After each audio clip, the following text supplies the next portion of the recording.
Uma boa tarde a todos e a todas que estão nos acompanhando nessa tarde de terça-feira, dia 22 de setembro. Estamos na 20ª edição da Semana Universitária da Universidade de Brasília, uma importante atividade de extensão, tradicionalmente organizada presencialmente, esse ano por motivos óbvios devido à pandemia do coronavírus, sendo realizada de forma virtual. Esse debate, Comunicação e Educação, Desafios e Perspectivas, está sendo promovido pelo Programa de Pesquisa e Extensão Comunicação Comunitária, vinculado à Faculdade de Comunicação da Universidade de Brasília e que existe desde o ano de 2002.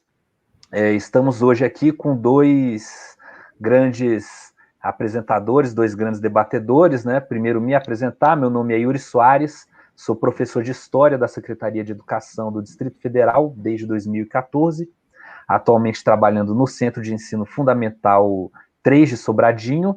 Também sou mestrando do Programa de Pós-Graduação em História da Universidade de Brasília e integro o Programa de Pesquisa e Extensão Comunicação Comunitária.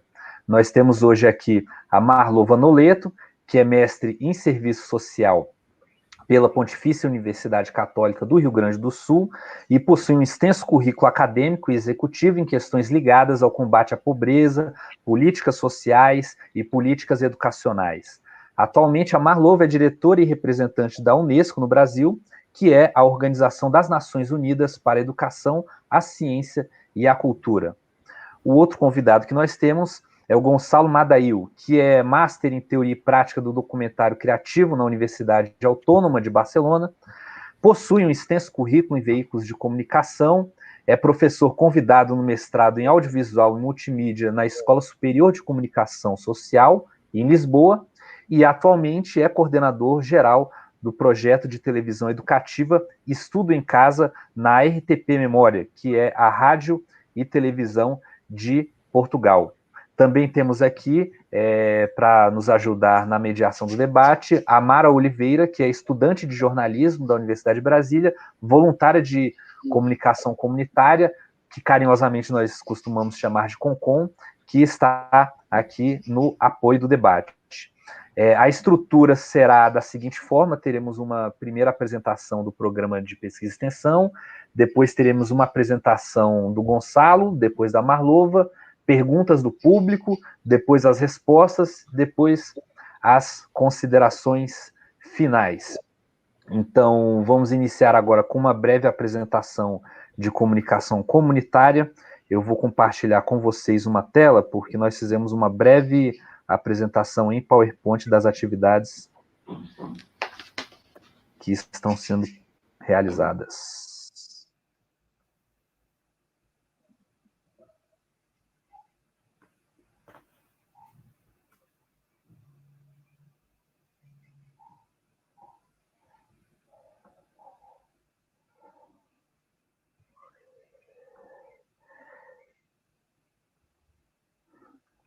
Está aparecendo o PowerPoint para vocês?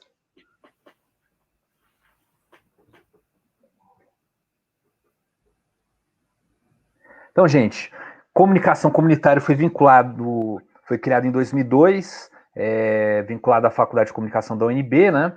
Realiza atividades de extensão, de ensino e de pesquisa, oficinas de texto, de foto, vídeo, rádio, PIBIQuinhos, que é um programa de iniciação científica com alunos do ensino médio, produtos institucionais, como vídeos, banners e outros produtos comunicacionais.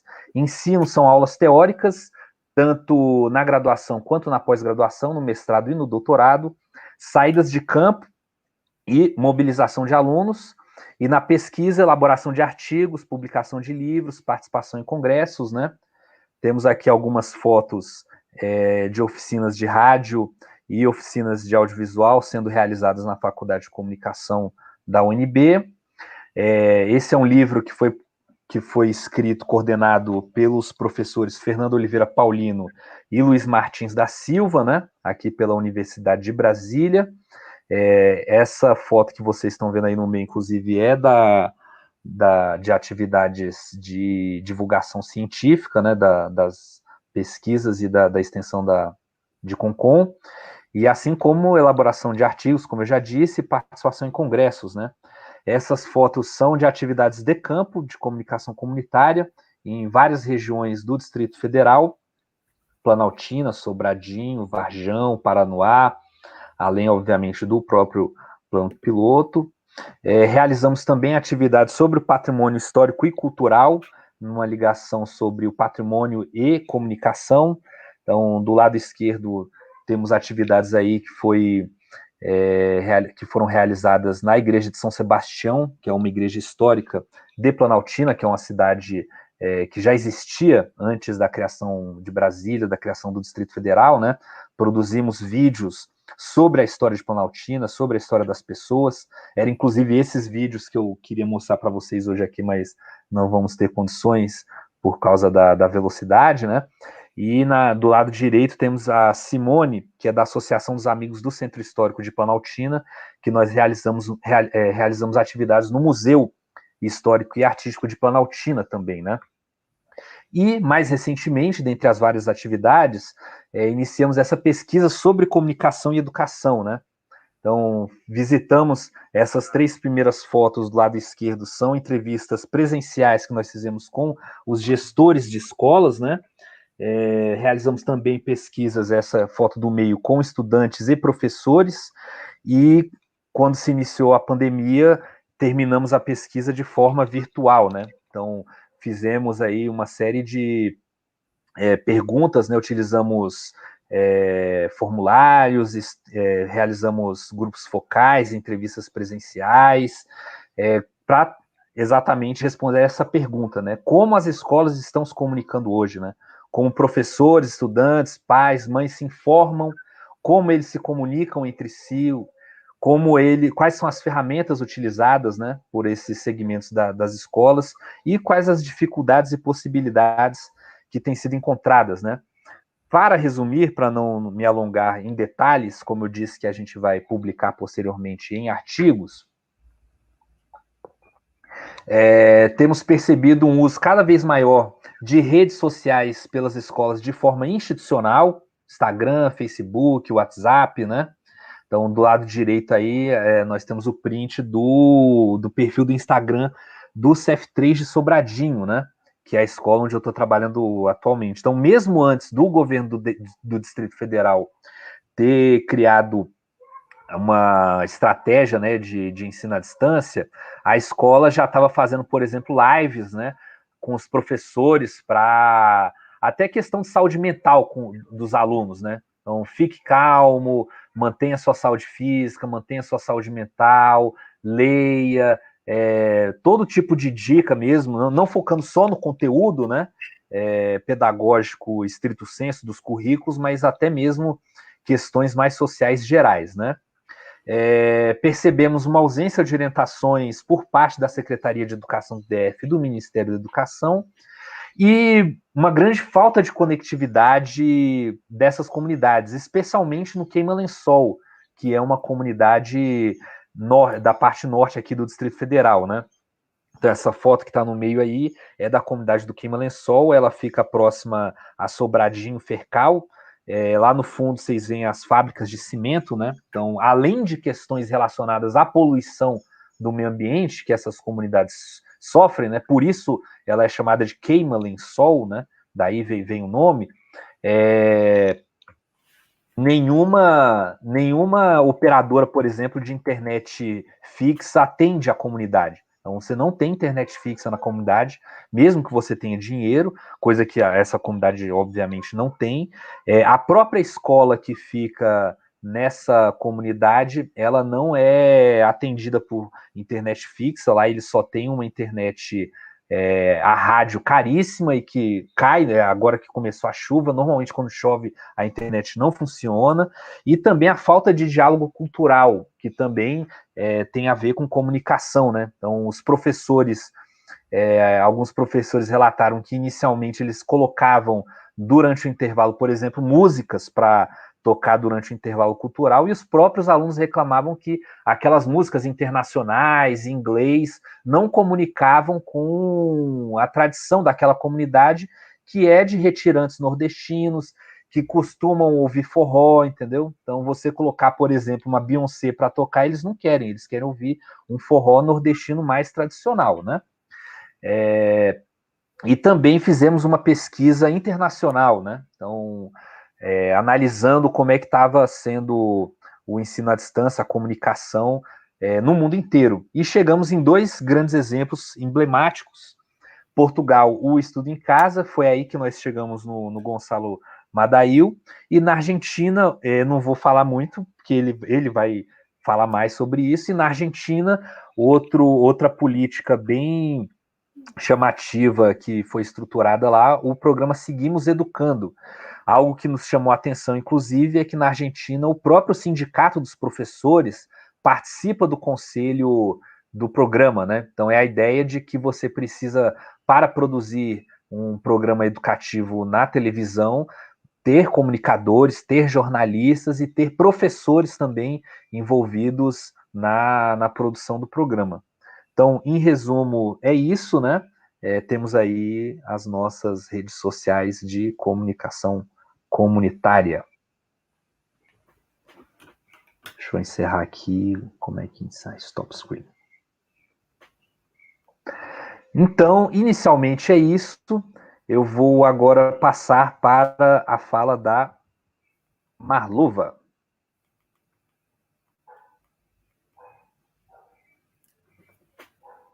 Desculpem, meu microfone estava mudo.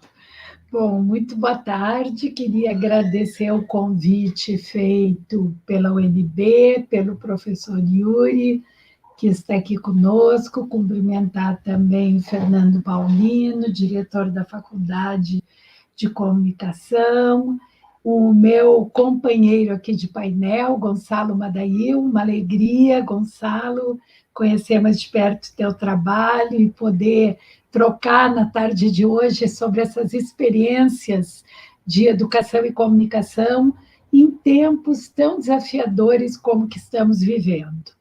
Eu não tenho dúvida que o momento requer de nós mentes críticas, porque os tempos são também críticos. E eu entendo que a Faculdade de Comunicação tem um trabalho muito desafiador, que é preparar os futuros jornalistas, os futuros relações públicas, os futuros comunicadores, pessoas que precisarão ajudar a combater a infodemia que se espalhou no mundo, que é tão grave quanto a pandemia, que nos desafia, porque a Unesco prefere não usar a expressão fake news, nós usamos desinformação. Né? Ao invés de falar de notícias falsas, nós falamos sempre sobre desinformação. E a obrigação, sim, que todos temos de checar a veracidade da notícia e da informação que chega até nós. E, portanto, o papel da comunicação nunca foi tão importante. Dito isso, eu queria começar contextualizando um pouquinho o que é a Unesco, quem somos, o que fazemos. Então, Yuri, eu preparei uma apresentação que conta um pouco, né?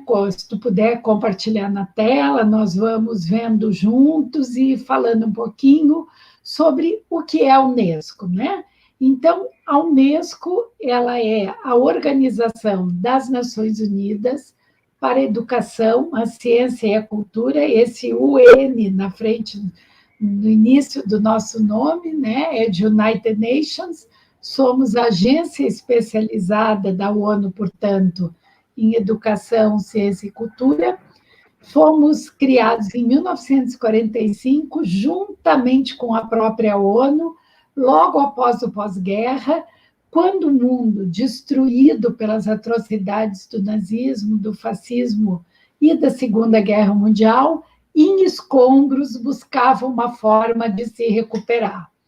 Então, a missão da Unesco, e a fotografia que vocês veem na tela é a sala de conferências gerais da Unesco, equivalente à nossa Assembleia Geral.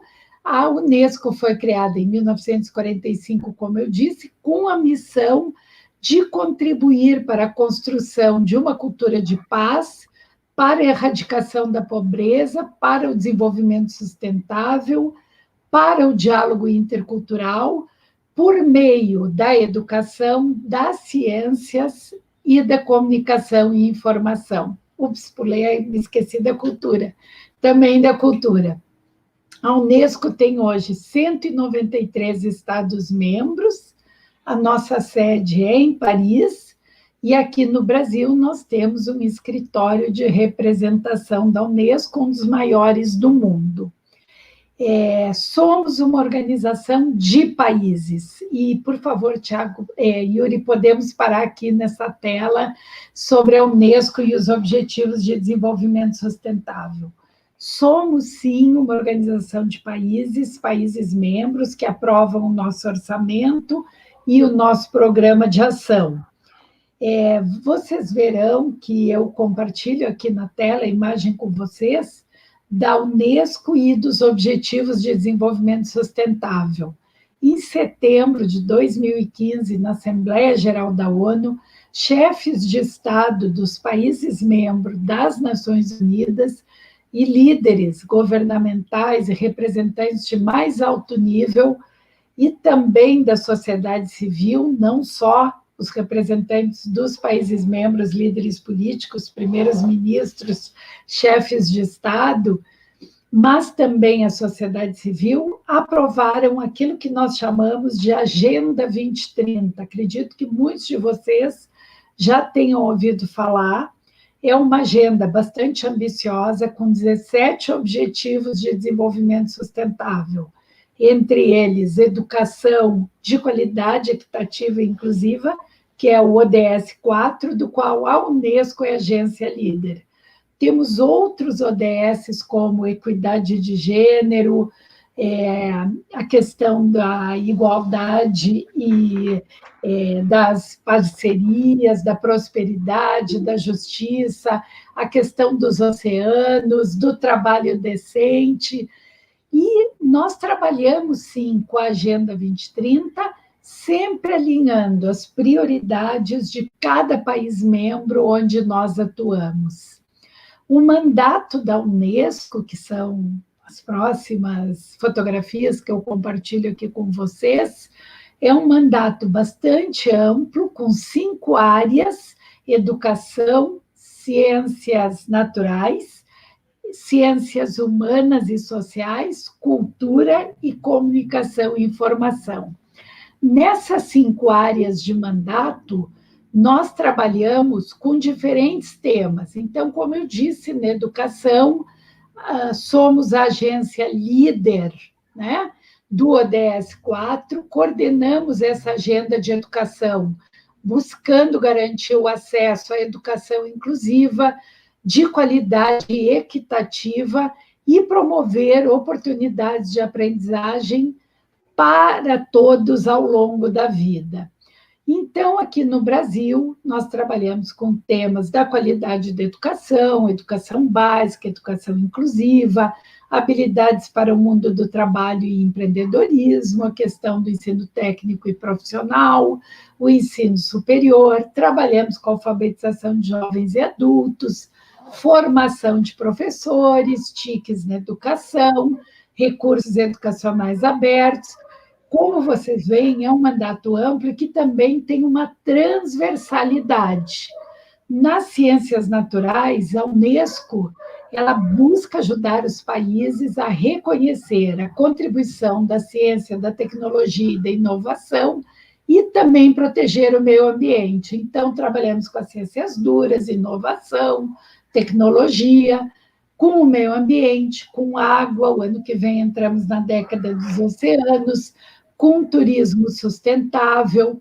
E o Brasil, como vocês sabem, é um país de uma diversidade natural incrível, tem a Amazônia, né, uma vasta extensão de costa, o que torna a questão da água e dos oceanos importantíssima. Nas ciências humanas e sociais, a Unesco promove diversas ações focando na inclusão, na não discriminação, no combate ao racismo, na promoção e empoderamento de grupos vulneráveis, na redução das desigualdades sociais e econômicas. Então, permanentemente, um foco na redução da pobreza, nos direitos humanos, na promoção dos direitos humanos, na inclusão social, como eu disse, na redução das desigualdades. O nosso mandato também inclui a prevenção da violência, segurança pública, esporte. Temos ainda no nosso mandato a área de cultura, né? A Unesco está convicta que a salvaguarda e a promoção da cultura contribuem de forma direta para a construção de um país, cidades e estados mais seguros e sustentáveis, também contribui para reduzir as desigualdades e ajuda, né, a promover a economia solidária, gerando emprego e renda, contribui para o desenvolvimento econômico. E trabalhamos, claro, a Unesco é muito conhecida pelo programa dos patrimônios mundiais, os patrimônios naturais, por ações de economia criativa e por todas as convenções aprovadas no âmbito da cultura. Como vocês devem imaginar, a Unesco tem muitas funções e uma das nossas funções é sermos uma agência normativa. Então, nós fazemos a proposta de convenções que depois os países ratificam, como é o caso da promoção da diversidade cultural de 2005, ou a promoção antidoping no esporte, ou a Declaração Universal da Bioética e Direitos Humanos. No momento, a nossa organização está trabalhando em uma declaração para a ética, né, no uso da inteligência artificial, que é o tema do momento. Não sei quantos de vocês já assistiram ao documentário The Social Dilemma, que é o dilema das redes. Recomendo, disponível no Netflix. E aí a gente percebe a importância de debatermos a ética na inteligência artificial. E, por fim, né, mas não menos importante, o nosso mandato de comunicação e informação, em que a Unesco apoia as transformações e as inovações do mundo digital que estão mudando sobremaneira a nossa forma de viver, de trabalhar, né, de nos socializarmos, e também trabalhamos com o mandato de liberdade de expressão, liberdade de imprensa, né, pilares da democracia, o acesso à informação, a questão da sociedade do conhecimento e o acesso ao conhecimento com as novas tecnologias, com a alfabetização midiática, com o governo eletrônico. Então, gente, tudo isso é um mandato bastante exaustivo, né? O tema que me foi... Nós podemos continuar ali. Eu escrevi aqui um pouquinho nessa apresentação, preparei um pouquinho do que é nosso programa de alfabetização midiática e informacional, porque eu entendo que tem muito a ver com o nosso debate de hoje, porque a informação e o conhecimento ocupam um papel central no mundo que nós vivemos, né? E a maneira de processar esse conhecimento, de como torná-lo acessível a todos, ainda é um desafio. Por isso, eu também preparei uma outra lâmina sobre a questão dos recursos educacionais em meio aberto, que é uma proposta da Unesco, né, para que nós possamos tornar o conhecimento produzido acessível a todos. Eu entendo que cada vez mais as pessoas estão testemunhando aquilo que nós chamamos de um aumento dramático da comunicação e informação.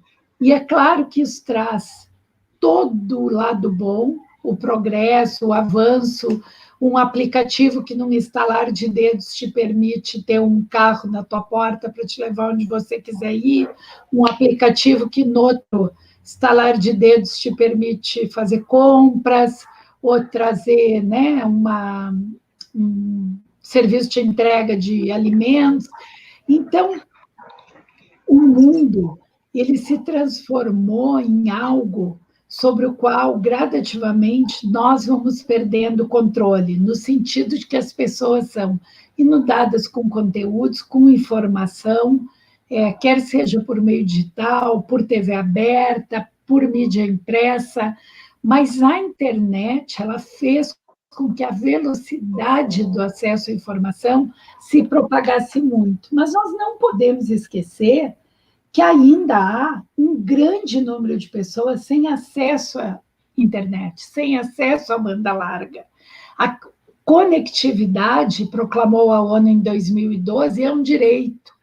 E o Yuri abriu aqui falando do programa de comunicação comunitária, e eu fiquei muito feliz, Yuri, porque eu acho que nós precisamos olhar, sim, para a situação das escolas públicas, dos alunos de escolas públicas, das universidades públicas, e para o problema da conectividade. Não podemos achar que estamos todos nivelados no 5G, como é o caso de países como, por exemplo, a Coreia do Sul. Essa não é a realidade do Brasil e não é a realidade em grande parte dos países do mundo.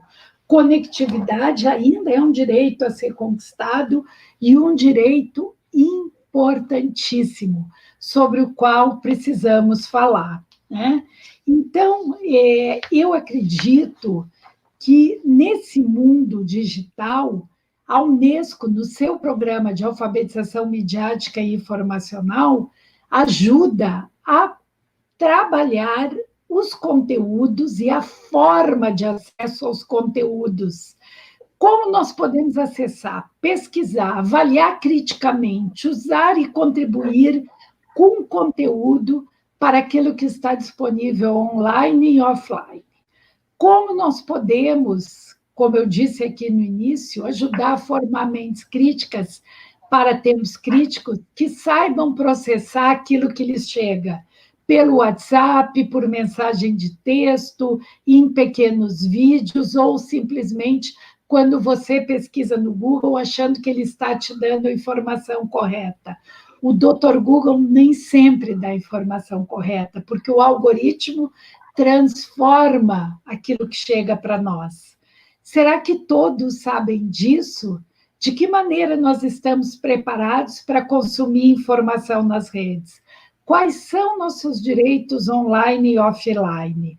Como podemos nos envolver com as mídias e as tecnologias para promover a igualdade de acesso, o diálogo intercultural e interreligioso, a liberdade de expressão, a paz e o acesso à informação?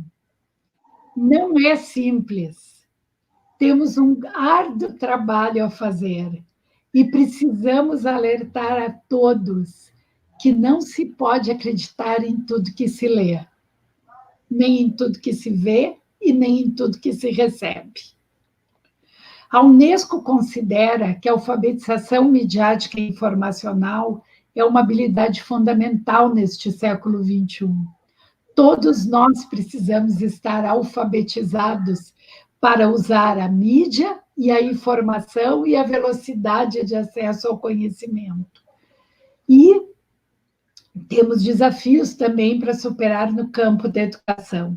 Uma das perguntas, Yuri, que vocês me fizeram é como nós estávamos avaliando o momento da pandemia. O momento da pandemia, ele aprofundou as nossas desigualdades. Deixou 1,6 bilhão de estudantes, crianças, adolescentes e jovens fora da escola. E isso é um desafio enorme a ser superado. Precisamos garantir o direito fundamental à educação. A educação, como eu disse aqui, além de ser um direito, é também o alicerce do desenvolvimento sustentável e de sociedades justas e inclusivas e equitativas. E nós sabemos que ainda antes da pandemia, entre cada 5 crianças, adolescentes e jovens já estava fora da escola. E a principal barreira para o acesso é a pobreza. Então, nós temos, sim, um problema de desigualdade na oferta de oportunidades educacionais. Isso não é igual para todos, não é igual no mundo, e nós precisamos trabalhar com uma chamada à ação para que no pós-pandemia se garanta o financiamento adequado dos sistemas educativos, para que eles estejam mais resilientes, para que haja gestão de risco, para que os currículos possam ser revistos e para que o momento da volta às aulas se ocupe, sim, de preservar vidas em primeiro lugar, tendo os cuidados recomendados pela Organização Mundial da Saúde, mas também a necessidade imperiosa de que as crianças, adolescentes e jovens possam estudar e voltar às escolas e às universidades. Temos esse compromisso. Para encerrar, eu nem sei quanto tempo eu já falei, mas eu acho que foi muito, bem mais dos 20 minutos que eu deveria falar. Como vocês devem notar, eu tenho muita paixão pelo que faço. Na verdade, você ainda tem 4 minutos. Que bom! Então, ainda vou dizer o que eu queria dizer. Eu tenho muita paixão pelo que eu faço, porque eu considero o mandato da Unesco um mandato muito privilegiado pela possibilidade de integrar os temas transversalmente e contribuir para a sua missão, que é construir uma cultura de paz no mundo, porque na nossa ata constitutiva diz que se é na mente dos homens e das mulheres que se constroem as condições para a guerra, também é na mente dos homens e das mulheres que se constroem as condições para a paz. E eu, nesta pandemia, gosto de lembrar o Manifesto 2000, que foi escrito por um grupo de prêmios nobres que ganharam o Prêmio Nobel da Paz. Acho que não existe essa concordância, um grupo de prêmios Nobel que ganharam o Prêmio Nobel da Paz, e que escreveram o Manifesto 2000, lembrando de 6 princípios, entre eles, redescobrir a solidariedade, ouvir para compreender, ser generoso. Eu acho que esses princípios nunca estiveram tão em voga. O mundo está exigindo de nós repensar padrões de consumo, formas de convivência e redescobrir a solidariedade. E por isso eu gostaria de encerrar com a última slide da minha apresentação, mas nem precisa voltar lá, Yuri, eu mesma vou falar sobre isso, que é a questão dos recursos educacionais em meio aberto, tão cara para a Unesco, é um termo cunhado em 2002 e consolidado por meio da Declaração de Paris em 2012, e que nos alerta para a importância de que materiais para ensinar, aprender, pesquisar, que estão em domínio público ou são publicados com a licença de propriedade intelectual, devem sim permitir a sua livre utilização, adaptação e distribuição. A Unesco acredita que o acesso universal à educação de alta qualidade é a chave para se construir a paz, o desenvolvimento social e econômico sustentável, e também o diálogo intercultural. E por isso nós insistimos tanto que o momento é sim de estarmos conectados todos, discutindo de que maneira consumimos o acesso à informação e de que maneira podemos disponibilizar os bens produzidos no conhecimento para todos, seguindo o moto das Nações Unidas, que é não deixar ninguém para trás.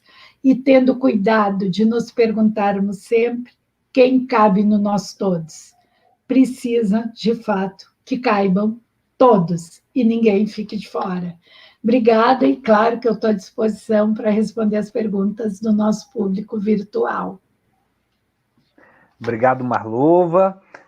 Antes de passar para o Gonçalo, agradecer a presença, a gente tem aqui no nosso público, além das pessoas que estão assistindo o público externo, temos a ilustre presença da Dione Moura, que é a nossa diretora da Faculdade de Comunicação. Então, um abraço também para a Dione. E vou passar agora para o Gonçalo Madail. Então eu cometi um erro, achei que ainda era o Paulino. Ele era o anterior. Prazer em tê-la aqui, diretora. Obrigada. O Paulino foi diretor durante 2 mandatos, aí agora entrou a Dione. Muito bem, vamos trabalhar juntas, Dione. Paulino está na Alemanha agora. Gonçalo, agora é com você.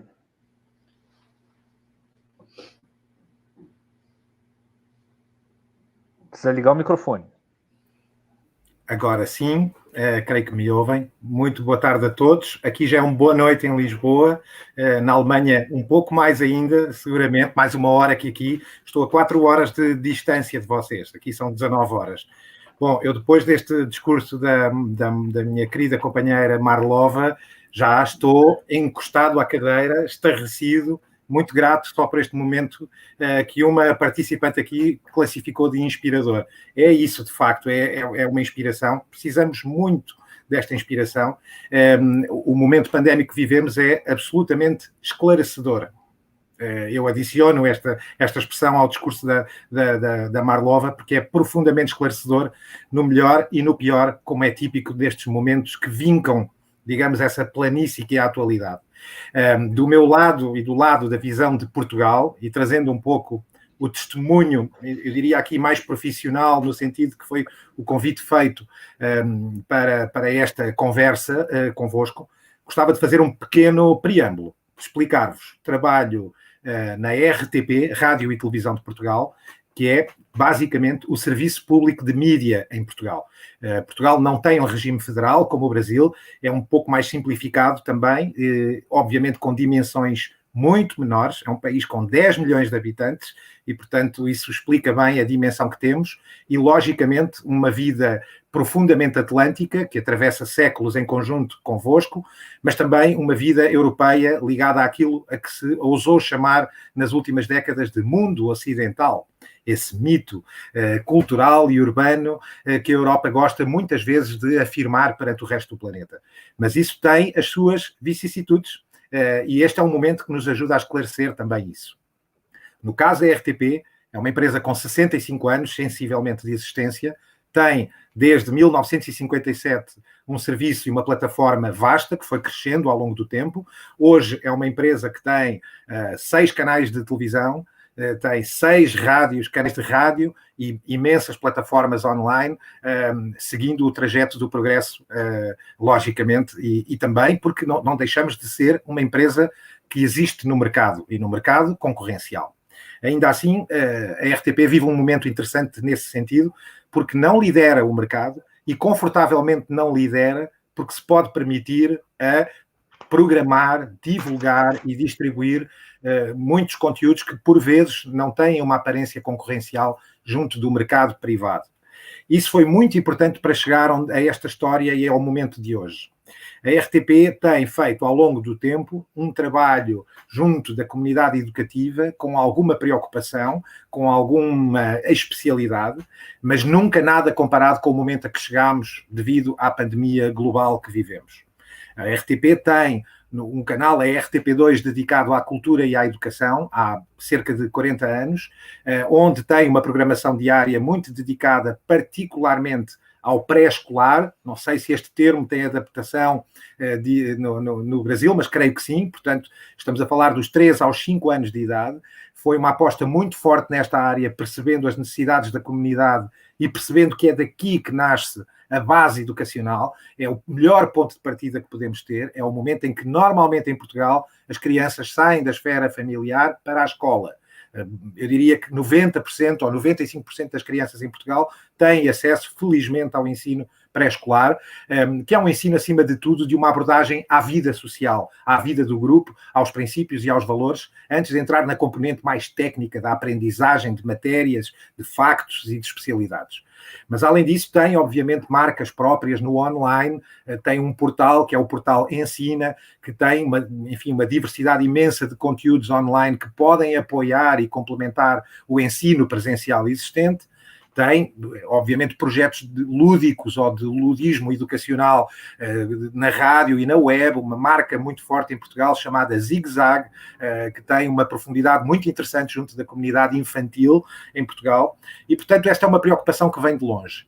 A RTP também teve, nos anos 70, no final da ditadura em Portugal, que terminou em 1974, teve também uma experiência televisiva de educação.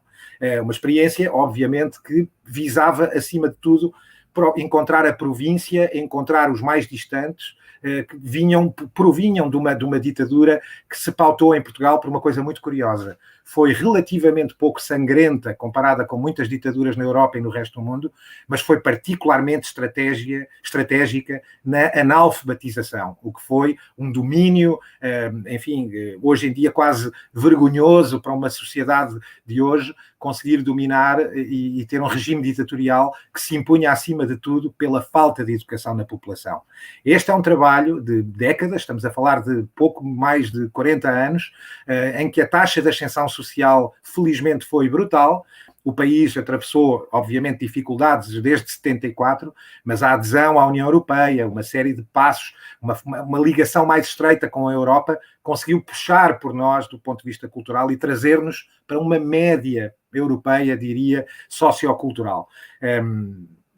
Visto isto e posto isto, a RTP tem um simbolismo muito grande junto da diáspora, das comunidades lusófonas distribuídas pelo mundo. A RTP, Portugal também tem muitos imigrantes, enfim, distribuídos pelo mundo, tem muitas décadas de história de imigração também, tem muitas gerações, muitos países onde já existe uma segunda, uma terceira e uma quarta geração de descendentes portugueses, para além, obviamente, de uma ligação estreita com os países de língua e de expressão portuguesa, no qual, obviamente, estamos todos incluídos, família que eu considero pessoalmente que pode imperar e trabalhar muito mais em conjunto, de forma estratégica, porque é uma força motriz, obviamente uma força diplomática, política e económica, mas deve e pode ser uma força cultural e educacional ainda mais forte.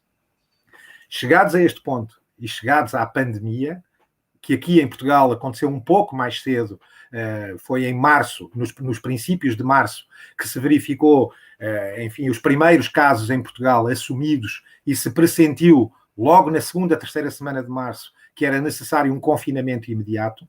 Foi aí que surgiu logo esta necessidade de trabalhar num projeto chamado Estudo em Casa, que também deixei aqui algumas imagens que o Yuri, se quiser, de forma caótica, desorganizada e aleatória, pode ir passando, mas vos passo a descrever de forma muito rápida.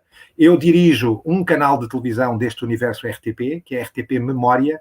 Eu diria que tem alguma proximidade com a TV Cultura no Brasil, mas também muito dedicada aos arquivos, muito dedicada à história, muito dedicada à preparação da atualidade perante o passado, ou enfim, através do passado e através da história. E tornou-se, evidentemente, o canal ideal para absorver uma emissão relâmpago, urgente, emergente, que o Ministério da Educação em Portugal decidiu investir. Eu recordo-me, para vos dar uma ideia, que em 3 semanas apenas tivemos um contacto com o Ministro da Educação que nos disse: o ensino presencial vai ser bloqueado, o ano letivo tem 3 meses ainda pela frente, o que é que podemos fazer na televisão para apoiar estes alunos em casa, independentemente das suas capacidades online? Em Portugal, a penetração do online ronda este momento os 80%, 90%, mas é precária, é um online que eu diria, como diria aqui a Mailova, há um passo muito grande a dar para que se torne a conectividade algo democrático, acessível, e em Portugal há um debate muito forte, que eu acrescentaria, que é o ser gratuito também. E para lá disso, compreendemos rapidamente com o Ministério da Educação que a RTP Memória tinha condições essenciais para isto. Porquê? Porque além de estar online, com emissões live simultâneas da televisão, tem uma distribuição não só por cabo, mas também por digital terrestre, portanto, o equivalente ao satélite. Portanto, chega gratuitamente aos últimos confins do nosso país, à última província mais distante do nosso pequeno território e, portanto, tem um grau de acessibilidade fantástico para implementar um projeto desta natureza. A preocupação era, obviamente, chegar ao último aluno deste país. Não temos ainda hoje a garantia de o ter conseguido, mas sabemos, pelo menos, que disponibilizámos a melhor plataforma para o poder fazer. O Estudo em Casa foi, então, criado desta forma. O Ministério da Educação ocupou-se de recrutar um conjunto de professores que preparassem aulas. Em conjunto connosco, desenhou-se um programa semanal, como se fosse o horário semanal de qualquer escola. Decidimos que cada aula devia ser constituída por módulos de 30 minutos. Porque, no fundo, são módulos complementares de apoio ao ensino. Não foi possível reproduzir a escola presencial, nem as suas matérias e os seus programas oficiais e homologados, em programas de televisão, em 3 semanas apenas. Mas conseguiu-se com um espírito de sacrifício enorme, especialmente da parte dos professores e dos profissionais de televisão, maioritariamente já em teletrabalho na altura, o que torna o processo ainda mais heroico, eu diria. Conseguiu-se criar aquilo que neste momento estão a ver, que é um horário semanal, de segunda à sexta-feira, durante 3 meses, para complementar o ensino presencial, que neste caso tinha sido absolutamente congelado. A taxa de atenção e a adesão do público foi enorme, especialmente nos primeiros anos de escolaridade, com os pais preocupados, obviamente, com a ausência de escola para os seus filhos. Foi um tremendo sucesso em Portugal, inicialmente, e conseguiu criar-se um módulo muito simples, muito sustentável, com apenas um estúdio de televisão, com professores que nunca tinham tido nenhum contacto com a apresentação televisiva, não fizeram castings, não tiveram formação e que tiveram que lançar-se nesta pequena loucura de se prepararem para falar em frente ao país, para todas as crianças, pais, professores, enfim, a comunidade escolar. Este desafio teve os seus defeitos, teve as suas falhas no processo, logicamente, mas foi ganho com o tempo pela imensa vontade, antes de mais pedagógica, de compreender como é que se adapta uma aula regular para um módulo de televisão que fosse suficientemente sintético, resumido, mas que não perdesse o foco do que era as crianças estarem em casa. Portanto, não ter apenas, enfim, um compromisso pedagógico com as matérias, mas também um compromisso didático, psicológico, emocional com aquilo que as famílias portuguesas passaram a viver de um momento para o outro. Eu diria também, e não vos vou esconder, que não sendo nós a Unesco, nem tendo nunca essa dimensão, percebemos que a dimensão emocional, a dimensão da sustentabilidade familiar, a forma como as famílias em Portugal estão estruturadas, era determinante para sobreviver a este momento pandémico. E como tal, não só trabalhámos na acessibilidade, não só trabalhámos com os professores rapidamente para implementar matérias aprazíveis, funcionais, para serem assimiladas na televisão e na web, mas também preocupar em criar um clima de união nacional. Eu posso partilhar convosco que, graças aos contactos que a minha profissão permite, pessoalmente liguei à maioria dos grandes humoristas portugueses, dos grandes intelectuais portugueses, todos os que eu pude ter acesso, por antecipação, dizendo, olha, vai começar para a semana uma emissão nova, tem um caráter, eu diria, experimental, com professores que vão ser expostos ao mundo e ao país, que têm pouco dormido para preparar estas aulas, que não têm preparação televisiva, e, portanto, vamos criar aqui, de certeza, muita matéria para comédia, para chacota, para gozo online, para escrutínio nas redes sociais. Por favor, vamos criar uma vaga de apoio, porque só assim eles vão conseguir. Não são profissionais de televisão, não tiveram tempo para tal. E, portanto, esta foi a missão que nós nos propusemos construir com uma comunidade de professores, de cerca de 80 professores, que desenhavam as matérias e depois metade deles ia lecionar e apresentar publicamente. Houve um trabalho de backup e um trabalho de exposição total. Chegados ao final do ano letivo, percebemos que a pandemia ia passar a uma outra fase, que era a da irregularidade, por vagas. Chegou o verão em Portugal, acabou o ano letivo, as famílias desconfinaram progressivamente, houve um relaxe e uma descontração, e chegados a esta fase em que tínhamos que voltar ao mundo profissional, laboral, ao mundo funcional das famílias, sem confinar, decidimos continuar com o projeto, afinando, melhorando, tentando combater os pequenos erros naturais de um processo que nasceu de uma forma tão emergente, para agora nos lançarmos em permanência, acompanhar o ensino presencial, que neste momento está a acontecer em Portugal, leva 1 semana e meia, e até agora sem grandes dramas, felizmente, para acompanhar em definitivo, de forma definitiva, nos próximos anos, este ensino. Nós compreendemos que, mais do que tudo, não nos poderemos nunca substituir à escola, para não falar do ambiente social e da importância social da escola como meio de integração, mas também decidimos que devemos apoiar e complementar. Foi um trabalho enorme feito com parceiros, com empresas que produzem conteúdos, algumas que vendem conteúdos, enfim, de online para apoio às matérias, conseguir parcerias para que disponibilizassem esses conteúdos nas nossas aulas, e, portanto, foi um trabalho imenso nesse aspecto para ter agora um ano letivo em paralelo com o ensino presencial permanente no serviço público de televisão em Portugal. Televisão e de mídia, porque tem derivações na rádio, tem derivações online. Posso também dizer-vos uma coisa muito, muito interessante que a pandemia trouxe, que além de ser muito esclarecedora para aqueles que têm estrutura familiar e para os que não têm estrutura familiar e socioeconómica, foi também esclarecedora noutra aproximação, na aproximação entre gerações.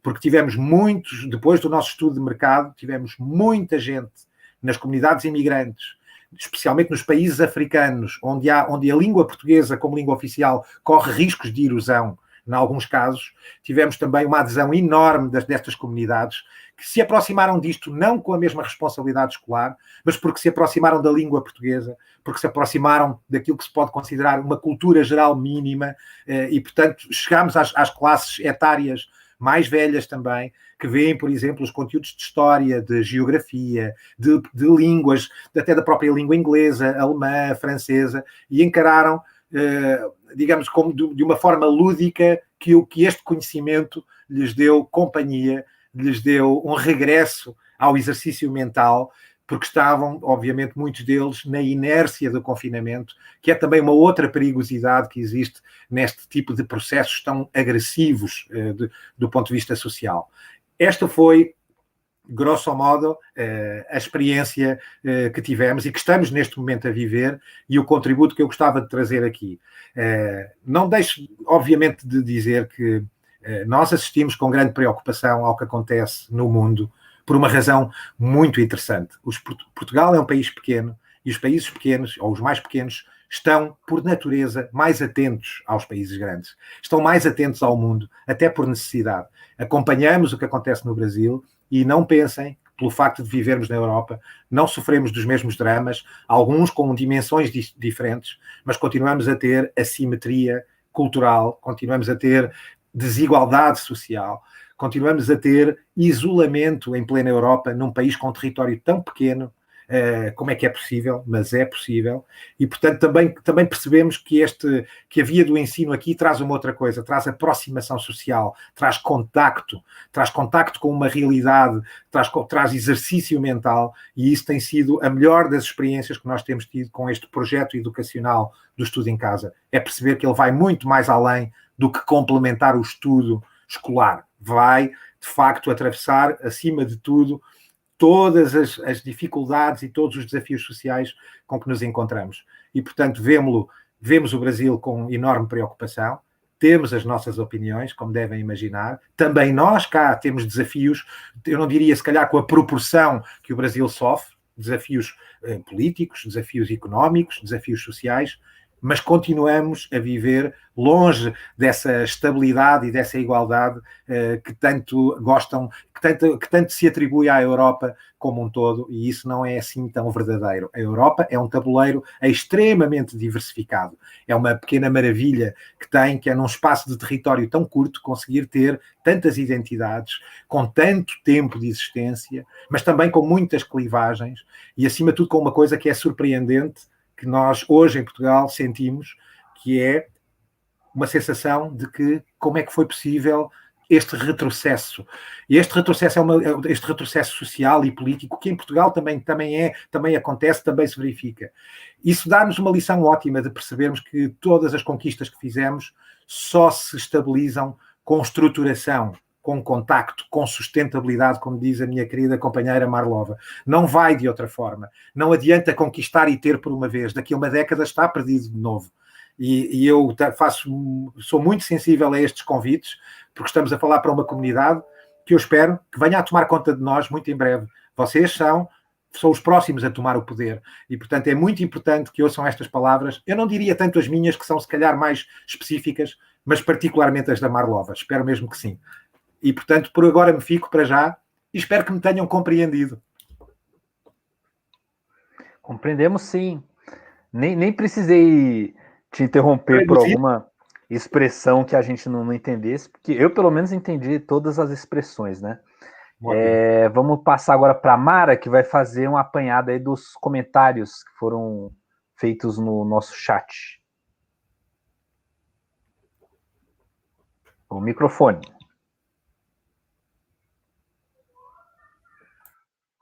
Ainda não.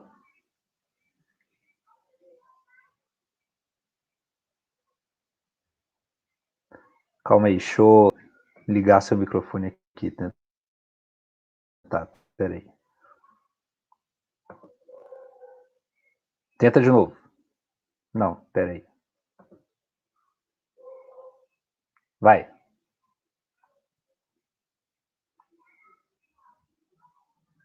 Ainda não. Olha, Mara, olha embaixo, tem uma barrinha e vê se por acaso o microfone não está mudo. Não? Ixi, não, então deixa que eu faço Gonçalo, aqui. tu está mudo. Queria dizer que nós já ouvimos a voz da Mara hoje. Ela existe. Posso confirmar para a nossa audiência. Mas vamos lá aqui, ó.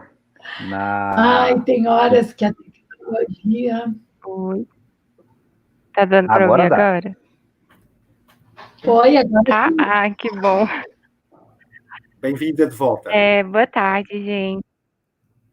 Obrigada. Então, tem duas perguntas aqui para os dois. Eu vou começar com a pergunta do Luigi, que é como a alfabetização midiática pode ser aplicada em escolas de ensino básico de maneira a incentivar não só uma leitura crítica de combate à desinformação, mas um protagonismo estudantil nos meios de comunicação. Mara, eu acho que a gente pode fazer o bloco das perguntas. Acho que é melhor. Mara, tua voz falhou para mim. Eu posso te pedir para repetir? Claro.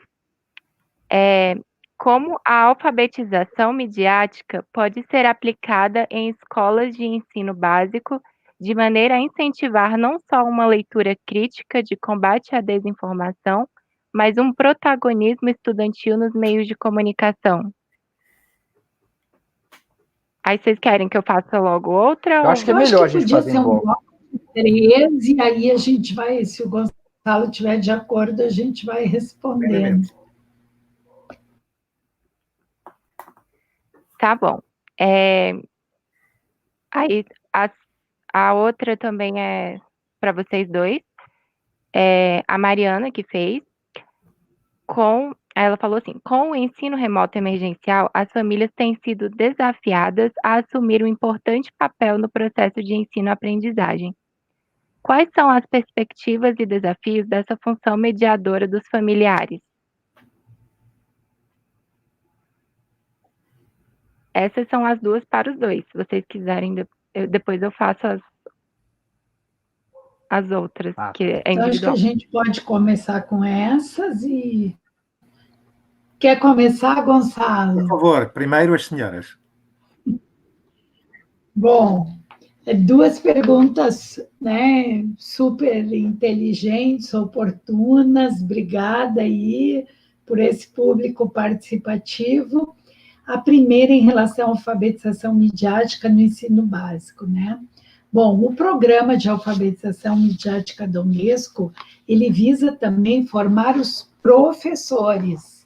A ideia é que possamos trabalhar com os professores e consideramos, como eu disse aqui, que isso é uma habilidade fundamental, né? Então, nós vemos, por exemplo, que na própria nova Base Nacional Curricular Comum, a alfabetização midiática ela já está contemplada em diversas áreas da nova base, seja nas competências gerais ou nas habilidades específicas. Na nova base, a alfabetização midiática visa entender como que a gente pode utilizar e criar informação de maneira responsável. Entre as 10 competências gerais presentes no documento, justamente a que diz respeito à cultura digital, ela prevê, se eu não estou equivocada, eu não lembro o texto exatamente, mas prevê que o aluno seja capaz, né, de compreender, utilizar, criar tecnologias de informação e comunicação de uma maneira crítica, significativa, reflexiva e ética nas diversas práticas sociais. Então, a própria ideia de que os alunos devem saber analisar uma notícia e o professor tem que ser facilitador dessa análise, tem que ajudar que o aluno possa ler, refletir e compreender, que não seja simplesmente mero reprodutor ou receptor daquela informação, né?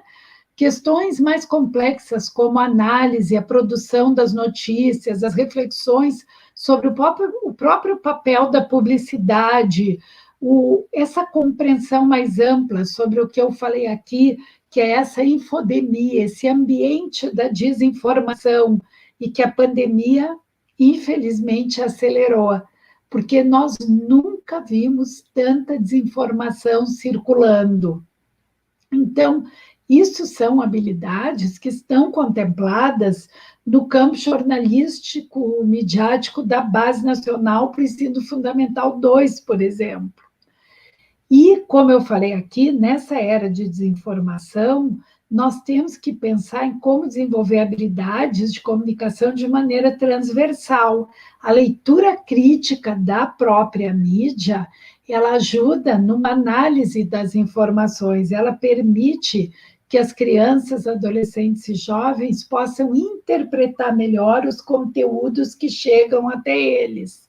A ideia é que essas crianças, adolescentes e jovens possam, sim, desenvolver habilidades para saber diferenciar os conteúdos e sejam mais ativos e críticos, porque isso vai impactar, inclusive, no seu processo de conquista da cidadania, no desenvolvimento de cidadãos que são mais participativos e mais críticos.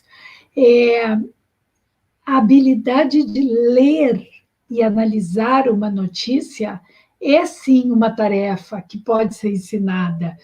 E os professores também precisam ser devidamente treinados para isso, tendo um papel ativo, né? Espero ter sido clara, também não quero falar demais. Em relação à segunda questão, que é a participação dos pais, que eu acho? Eu tenho aqui comigo esse novo protocolo que a Unesco, Unicef e a Organização Mundial da Saúde acabam de lançar para a volta às aulas. O que nós vemos? Eu adorei conhecer a iniciativa da RTP e a forma que o Gonçalo nos contou, né, sobre fique em casa, aprenda em casa, educação em casa, com o papel inovador que os professores tiveram que assumir. Nós sabemos que é desafiador para os professores. Tem pessoas que nascem com a habilidade da comunicação e tem pessoas que têm dificuldade, que quando vem uma câmera, paralisam. Então, pode ser o melhor professor do mundo, que às vezes ele não conseguirá dar aula remotamente, né? Então, eu também me coloco um pouco com empatia no lugar dos professores. E me coloco com muita empatia no lugar das famílias. Eu acho, né, tu nos pergunta, Mariana, sobre as perspectivas e desafios disso que tu chamou função mediadora. Eu acho que tu escolheu muito apropriadamente o termo. É uma função mediadora, porque as crianças, elas estão sobremaneira impactadas pela pandemia, e quanto menores, mais impactadas pela ausência dos amigos, pelas fantasias e medo, pelo estresse mental.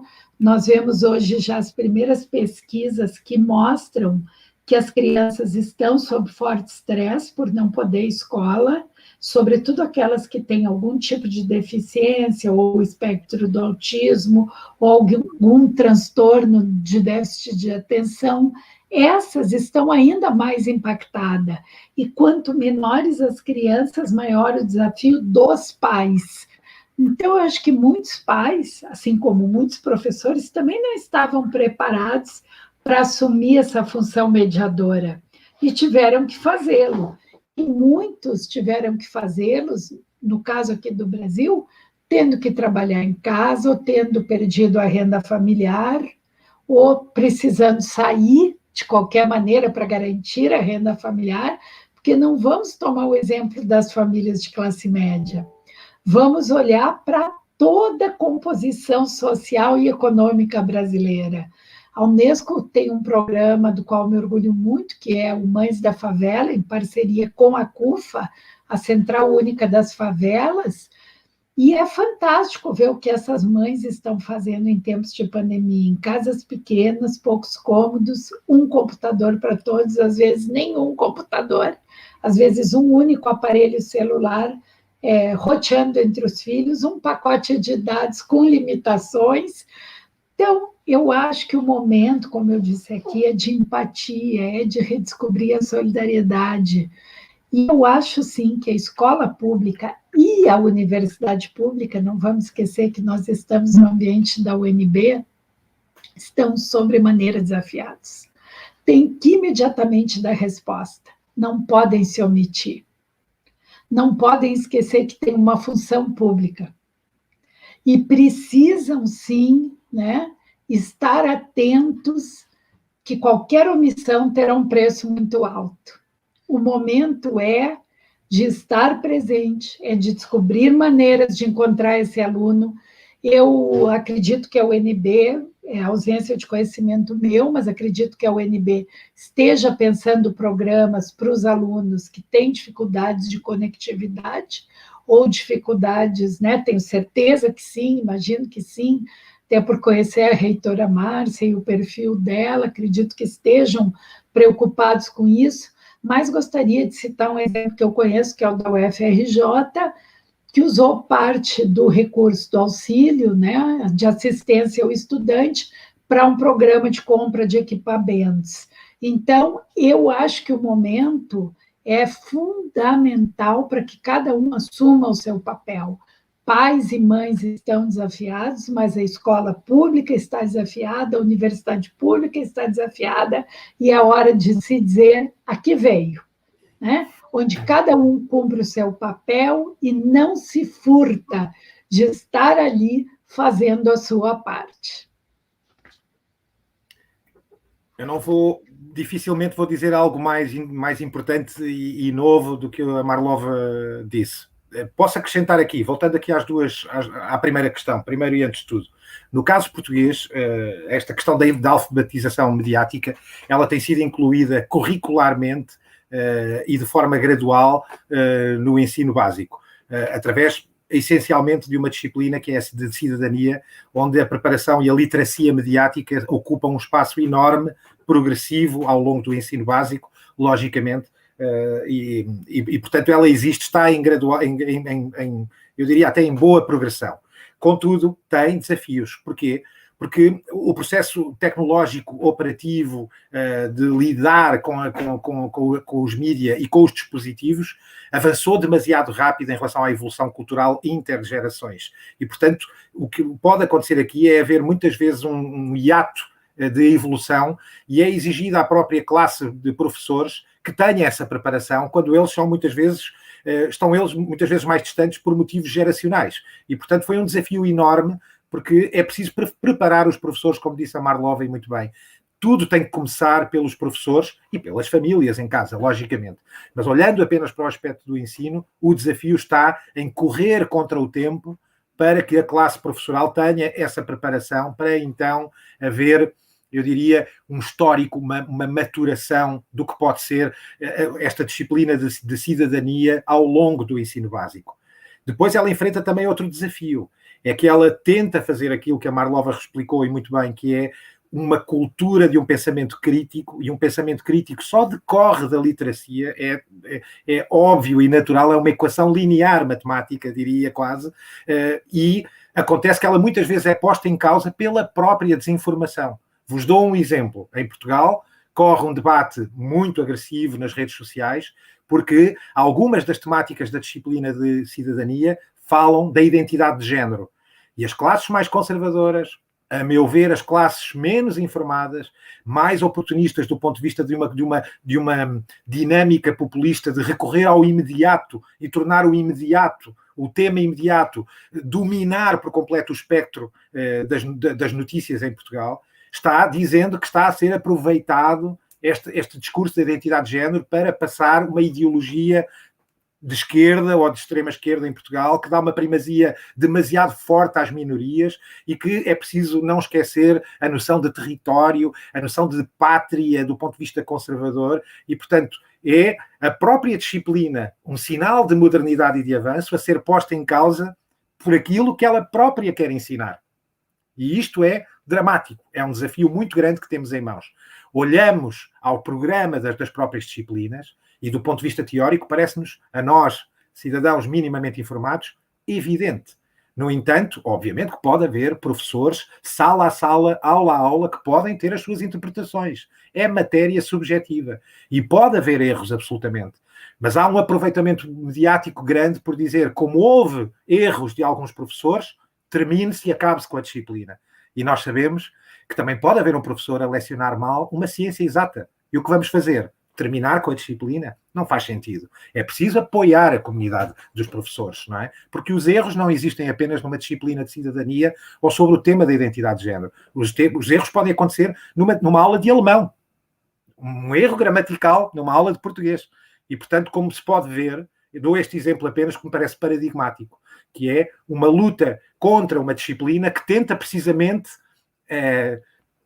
disseminar essa luta, perceber que não faz sentido essa luta e que os temas avulsos e isolados, que é uma técnica, obviamente, do aproveitamento populista mediático, os assuntos avulsos, sem contexto, sem enquadramento, não têm análise crítica possível, não é? Logicamente, porque não têm enquadramento. E, portanto, esse é um desafio. E muito irónico, tristemente irónico, que tem acontecido em Portugal. Não está em causa a existência da disciplina, mas só o simples facto de ser debatido este dilema já não é um bom sinal só por si e é fruto dos nossos tempos.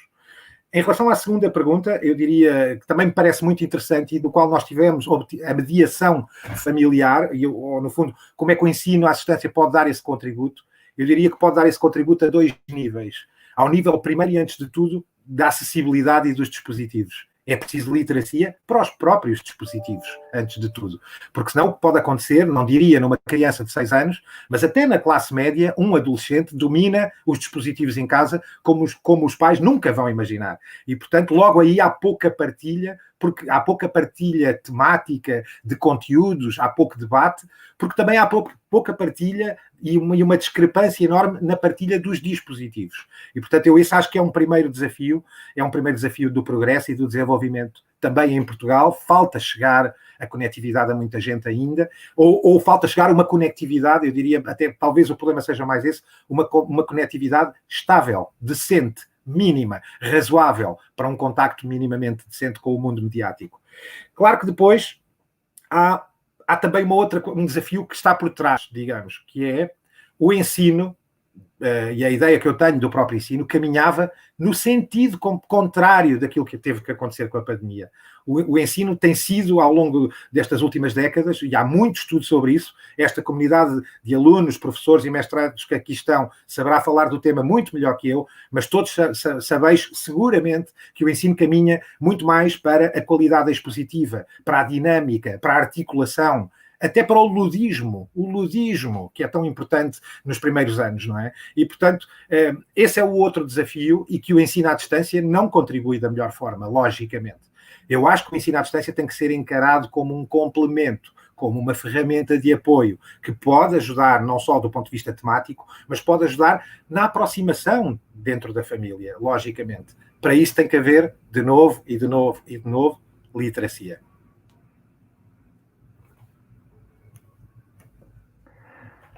Obrigado, Marlova. Obrigado, Gonçalo. Antes da Mara fazer as últimas perguntas, o último bloco de perguntas, eu vou deixar 2 também, né? Então, a Marlova começou a falar um pouco dos algoritmos, né? Que isso foi, na nossa pesquisa, foi algo muito presente na fala dos professores, né? Olha, a gente cria perfis nas redes sociais da escola, né? Então, cria perfil no Instagram, faz live, posta imagem, utiliza muitas vezes... Tem professores até que são... que já fizeram alguns cursos de edição de imagens ou de vídeo também, então, esteticamente falando, tecnicamente falando, fazem os melhores produtos, mas, ao que tudo indica, os algoritmos não mostram tanto conteúdos educativos pedagógicos. Então, eu posso dar, inclusive, o meu relato pessoal, né? Então, eu posto, digamos, uma foto numa festa, 50 comentários, 200 curtidas, aquilo tem um engajamento muito grande. A mesma pessoa, no mesmo perfil, posto, por exemplo, uma foto do livro que eu estou lendo. Aquilo ninguém... E não é que as pessoas não gostam do conteúdo, elas depois comentam, olha, Yuri, eu nem vi a sua postagem do livro que você comentou, porque pro algoritmo lá, e teve uma pesquisa recente que saiu, parece que vazou a informação do algoritmo do TikTok, né, que que ele mapeia se você tem, por exemplo, um tijolo aparente, né, que aquilo é pobreza, ou se a pessoa é gorda, então o algoritmo já esconde, pobreza ou gordo já esconde, né, então para vocês falarem um pouco dessa questão dos algoritmos, foi muito comentado pelos professores na nossa pesquisa. A outra é sobre a questão das plataformas públicas ou privadas, né? Eu estava vendo aqui a notícia lá do Rio Grande do Sul, né? Por exemplo, com 70 mil conexões, né? Ou seja, vários estados estão tendo problema com isso. Como as pessoas não têm conexão, o estado tem que entrar comprando pacote de dados ou chips, né? E aí, no caso do Rio Grande do Sul, o estado contratou 70 mil conexões por 8 milhões e meio, né? O que significa pagar R$ 121 por usuário em um plano de internet que só acessa um aplicativo, o que acaba, inclusive, também prejudicando o próprio trabalho docente. Então, se você acessa só um aplicativo, você fica restrito com materiais que você, por exemplo, pode mandar para os alunos. Então, é um alto gasto por uma meia internet, por assim dizer, né? Então, são as minhas duas perguntas que eu coloco aí antes da Mara, para quem eu passo agora, fazer as demais. Agora vocês estão me ouvindo? Oi? Ah, tá, que bom. O Vitor Hugo fez uma pergunta que vai ser quase igual a da Thais Ellen, então eu vou ler as duas que eu acho que vocês vão ter que responder com o mesmo sentido. A Thais Ellen perguntou quais as consequências para a saúde das crianças que tiveram que se adaptar subitamente a um estudo à distância, e as famílias.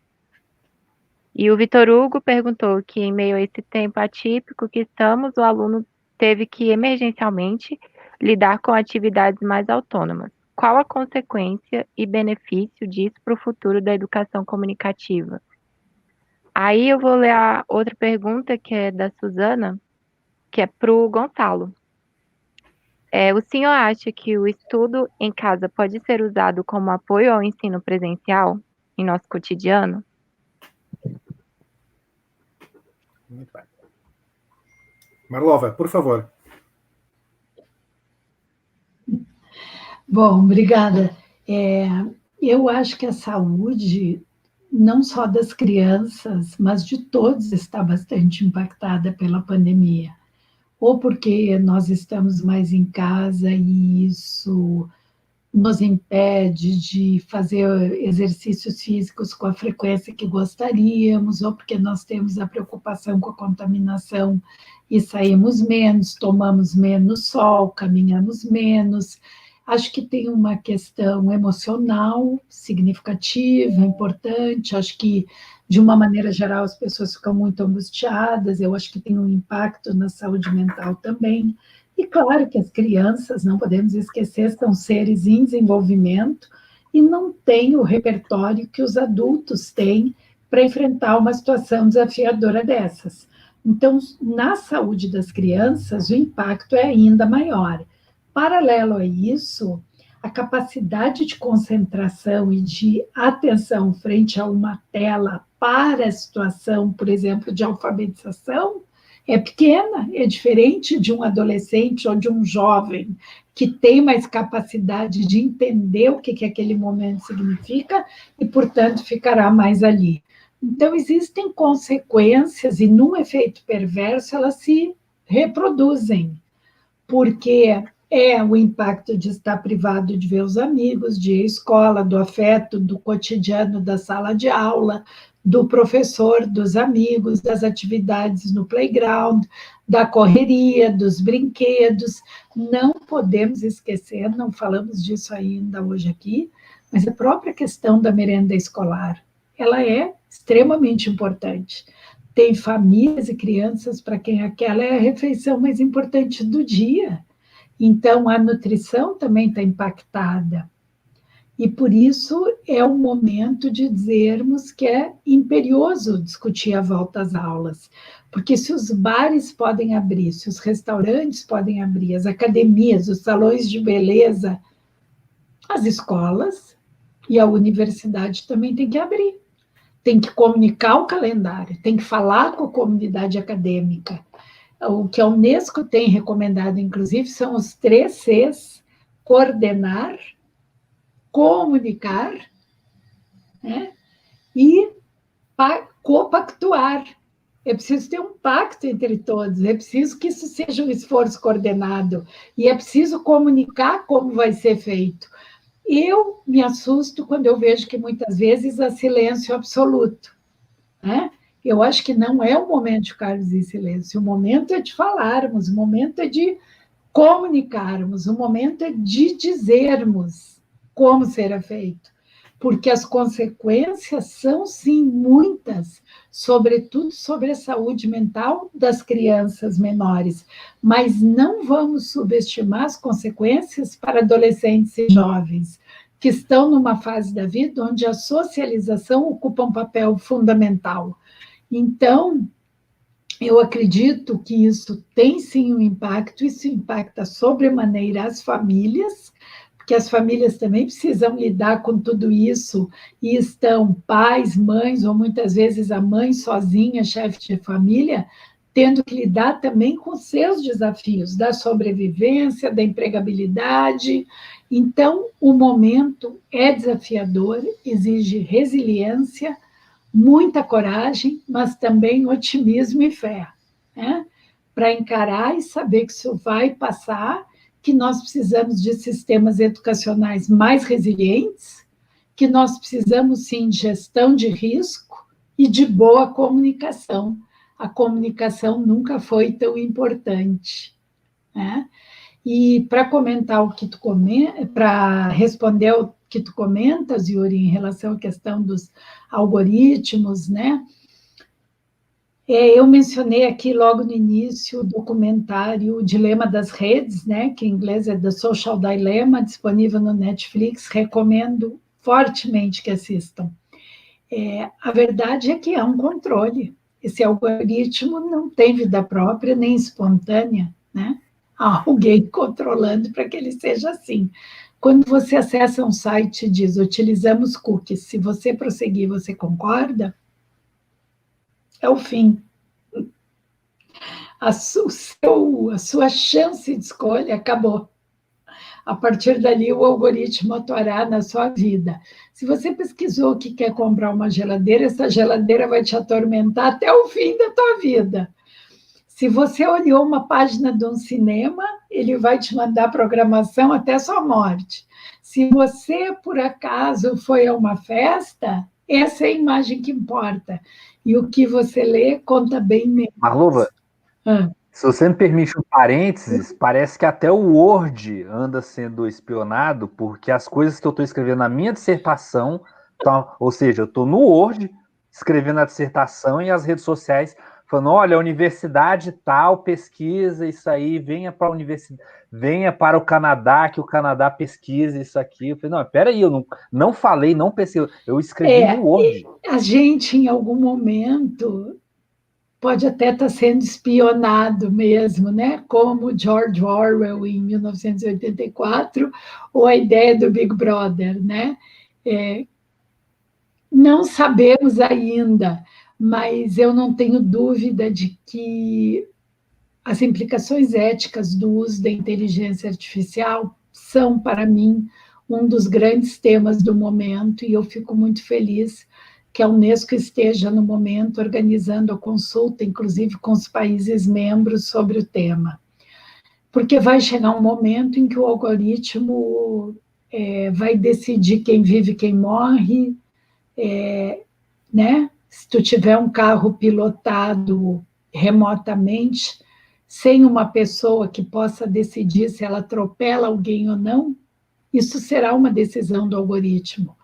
E a nossa obrigação é projetar futuros, né? Uma das funções da Unesco é também ser um laboratório de ideias, um catalisador da cooperação internacional, e nós temos um campo muito grande de estudos prospectivos, porque a educação, nós dizemos, ela é um jogo no presente, mas ela é a preparação para o futuro, né? Então, não podemos esquecer da nossa responsabilidade também com o que fazer educacional. E por isso eu abri dizendo sobre a importância de formar mentes críticas para tempos críticos. Não podemos ignorar o tamanho do desafio que temos diante de nós.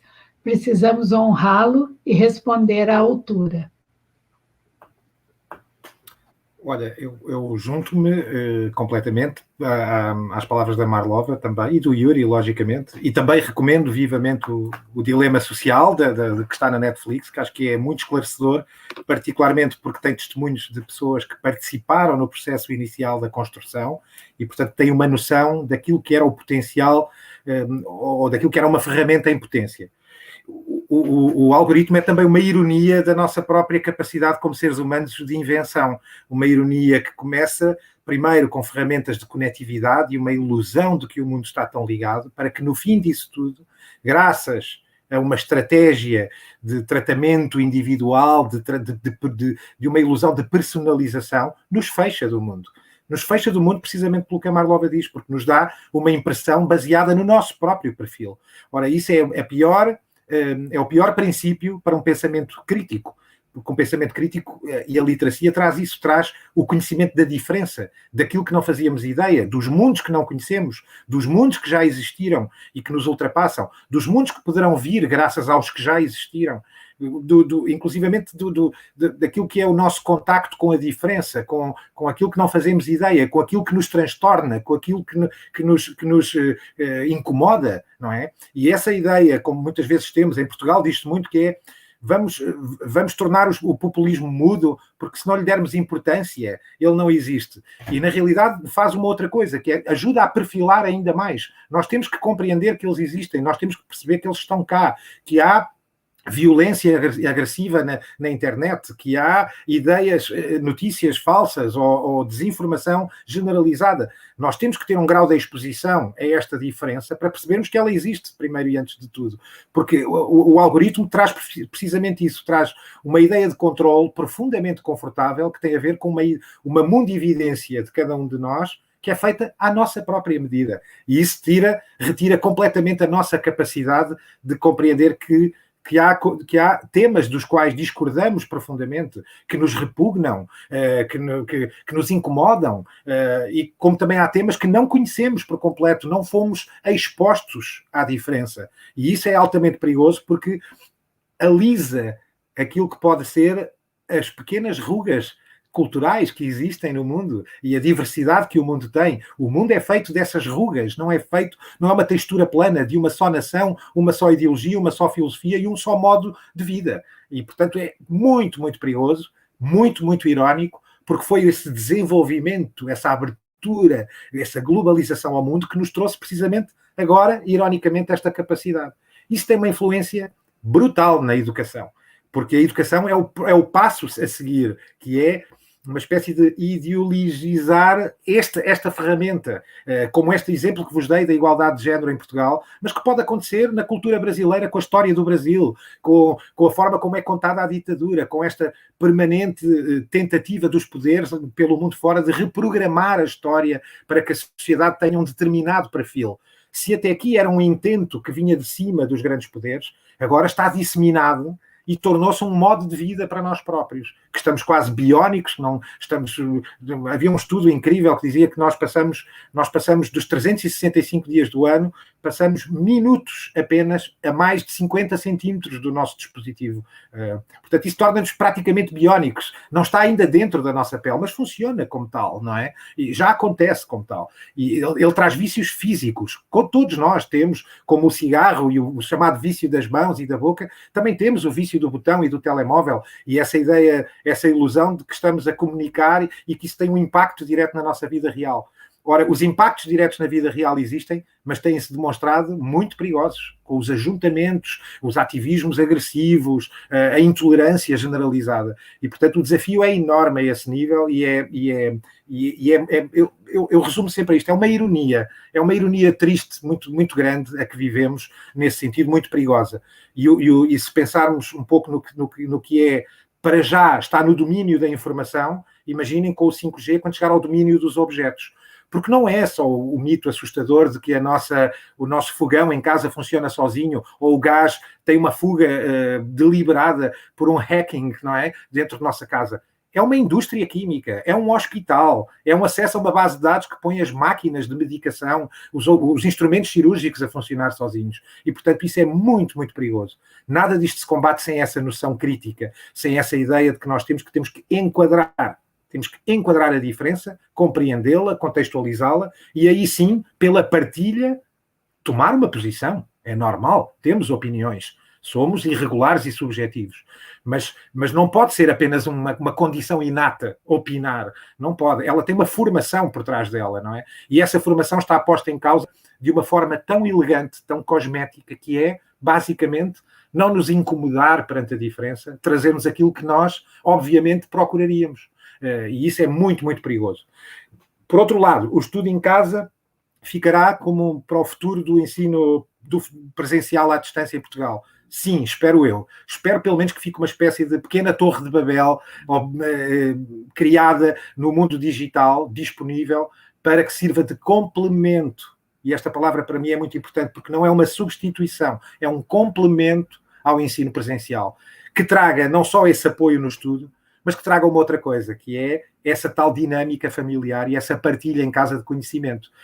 Eu dou-vos um exemplo. A disciplina, de todas as disciplinas do ensino básico, que não é tão diferente assim do que existe no Brasil, e vocês conhecem a diversidade das línguas, das ciências sociais, das ciências exatas, a disciplina que mais funcionou durante o período do confinamento foi a educação artística, porque era mais dinâmica e porque permitiu que pais, filhos, amigos dentro de casa, enfim, familiares, operassem em conjunto. E isso fez toda a diferença. Não foi meramente um megafone unidirecional, não é? Criou dinâmicas. E isso acompanha a tal ideia de um ensino cada vez mais lúdico no sentido não apenas só do entretenimento, lúdico no sentido de um aprender brincando, brincar aprendendo, exercitando, e isso precisa da prática social, e é emergente e urgente que a prática social se imponha no ensino e nos métodos de ensino, porque está mais do que comprovado que é por aqui que o tal pensamento crítico se desenvolve, porque na prática social há diferença, há discórdia, e portanto isso é uma prática que não se pode perder. Tem que começar na base e dar tempo ao professorado em geral para acompanhar também, porque tem que haver essa compreensão para com eles. Foram obrigados exatamente da mesma forma a serem os que a explicam, que não é nada fácil comparado com aqueles que estão só a receber e a assimilar. E, portanto, o desafio é grande, mas esperamos continuá-lo.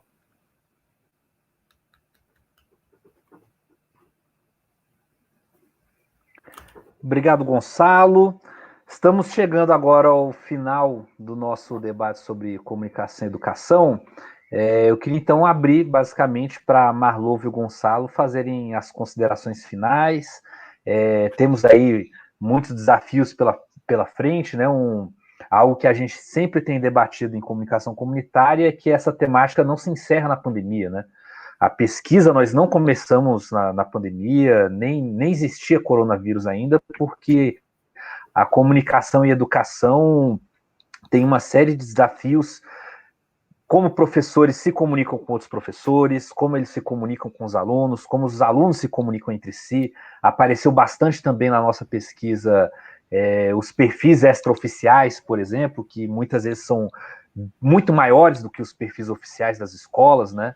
Então você tem lá o perfil no Instagram oficial da escola e você tem o perfil extraoficial que algum aluno criou, com piadas, com memes, e isso pouca gente discute, né? O tipo de conteúdo que está circulando nesses perfis extraoficiais, que são 3, 4, 5, 10 vezes maiores, com um público muito maior dos alunos nesses perfis extraoficiais. Então, ou seja, isso é discutir comunicação também. Os governos, no geral, pouco discutem isso. O uso, né, das plataformas, então, o WhatsApp, por exemplo, muitas vezes é utilizado para comunicação com os pais, com os alunos, se cria grupo, se não cria grupo, isso tem aparecido em vários problemas, né? Também não há uma normatização sobre isso. A própria televisão, né? Então a gente trouxe aqui o Gonçalo justamente porque percebemos que os países e estados que possuem redes de rádio e televisão públicas se saíram muito melhor durante a pandemia, principalmente quem já fazia isso antes da pandemia, nessa ideia também de que não necessariamente volta o ensino presencial, não precisa mais de televisão e de rádio, não, porque afinal de contas já existe um histórico de teleaulas e de aulas por rádio, que mesmo o sinal de TV não chega em todo lugar, existe esse histórico anterior, então isso vai continuar sendo um desafio. A própria conectividade da internet, né? Então, como a Marlova comentou, das pesquisas que nós temos encontrado, que continua sendo um desafio. Então, temos uma série de desafios pela frente aí que não se encerram com que às vezes parece, né, no debate alguns setores, de que voltando ao ensino presencial, esses debates que a gente está fazendo agora voltam para uma gavetinha para a próxima pandemia a gente aplicar, né? Então, deixar aberto aí para Marlova e para o Gonçalo fazerem as considerações finais do nosso debate. Bom, queria agradecer mais uma vez o convite, então, à diretora professora Dione, ao Yuri, ao NB, agradecer aí o Gonçalo, meu companheiro de debate, acho que foi uma dobradinha muito boa, gostei muito das tuas colocações, tuas contribuições, agradecer a Mara, que estava aqui mediando também esse debate, e dizer que essa pandemia, ela veio para ficar, né? Ela não vai embora tão cedo, vai passar, mas vai demorar ainda um pouquinho. Os que apostavam que teria uma vacina como bala de prata instantaneamente conhecem muito pouco sobre pesquisa científica. Ciência não se faz do dia para a noite, e vacina menos ainda. Vacina pressupõe tempo. Existe uma fase de testes que não pode se manipular em laboratório, porque depende de tempo e de resposta imunológica.